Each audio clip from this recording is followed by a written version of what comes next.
Bonjour à tous. Je continue à vous partager des extraits du livre du pape Benoît XVI, Jésus de Nazareth. Le Sermon sur la montagne, suite. Le Christ crucifié est le juste persécuté dont parlent les prophéties de l'Ancien Testament, et en particulier les chants du serviteur de Dieu. Jésus promet joie, allégresse et grande récompense si l'on vous insulte, si l'on vous persécute, et si l'on dit faussement toutes sortes de mal contre vous à cause de moi. Matthieu 5, 11. Sa personne, le fait de prendre parti pour lui, est désormais l'aune à laquelle se mesurent la justice et le salut. Heureux ceux qui ont faim et soif de la justice, ils seront rassasiés. Matthieu 5, 6. Ceux qui ne se plient pas au diktat des opinions et des habitudes dominantes reçoivent une promesse. Et ils s'opposent à ce diktat dans la souffrance. Même en ce cas, il s'agit de personnes qui scrutent autour d'elles à la recherche de ce qui est grand, de la vraie justice, du bien véritable. Dans l'un des récits du livre de Daniel, Daniel y est appelé Vir Desideriorum, l'homme des désirs, Daniel 10, 11. Zacharie et Élisabeth, Marie et Joseph, Siméon et Anne, chacun à sa manière fait preuve de vigilance intérieure en attendant le salut d'Israël, et par leur piété emplie d'humilité, par la patience de leur attente et de leur désir, ils préparent les chemins au Seigneur. Mais pensons aussi aux 12 apôtres, des hommes issus, nous le verrons, de milieux intellectuels et sociaux très divers, qui pourtant, au milieu de leur travail et de leur quotidien, avaient conservé l'ouverture du cœur qui leur a permis d'entendre l'appel de plus grand qu'eux, ou encore à Paul et à sa passion pour la justice. Edith Stein a dit un jour que quiconque recherche la vérité avec sincérité et passion est en route vers le Christ. Qui peut gravir la montagne du Seigneur et se tenir dans le lieu saint? L'homme au cœur pur, aux mains innocentes, qui ne livre pas son âme aux idoles et ne dit pas de faux serments. Psaume 3, 4.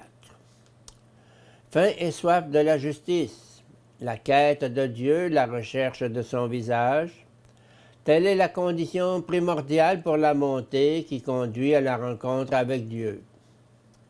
Mais avant même cela, comme contenu des concepts mains innocentes et cœur pur, est posée l'exigence que l'homme ne s'adonne pas au mensonge et ne fasse pas de faux serments, à savoir l'honnêteté, la sincérité, la justice envers son prochain et envers la communauté, ce que nous pourrions appeler l'état social, mais qui en réalité plonge ses racines au plus profond du cœur. Le psaume 14-15 développe plus en détail cette même perspective, de sorte que l'on peut dire que la condition pour accéder à Dieu est tout simplement le contenu du décalogue, l'accent étant mis sur la quête intérieure de Dieu, sur le fait d'être en chemin vers lui, première table, et sur l'amour du prochain, sur la justice envers l'individu et la communauté, deuxième table. Nous verrons Dieu si nous entrons dans la disposition du Christ, confère Philippiens 2,5. La purification du cœur se réalise lorsqu'on suit le Christ, que l'on ne fait plus qu'un avec lui.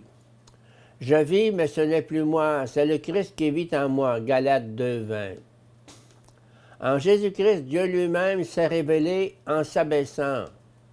Lui qui était dans la condition de Dieu, il n'a pas jugé bon de revendiquer son droit d'être traité à l'égal de Dieu, mais au contraire, il se dépouilla lui-même en prenant la condition de serviteur.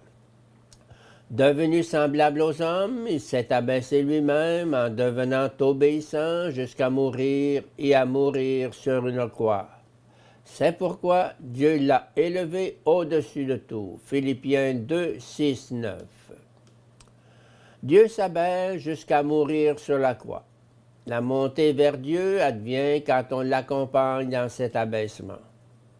Le cœur pur est le cœur aimant qui entre en communion de service et d'obéissance avec Jésus-Christ. Alors l'homme entre dans le sanctuaire de Dieu et peut le voir, et cela s'appelle la béatitude. Malheureux vous les riches, malheureux vous qui êtes repus maintenant, malheureux vous qui riez maintenant, malheureux êtes-vous quand tous les hommes disent du bien de vous. Luc 6, 24, 26. Ces paroles nous effraient. Que faut-il en penser? Les invectives ne sont pas des condamnations.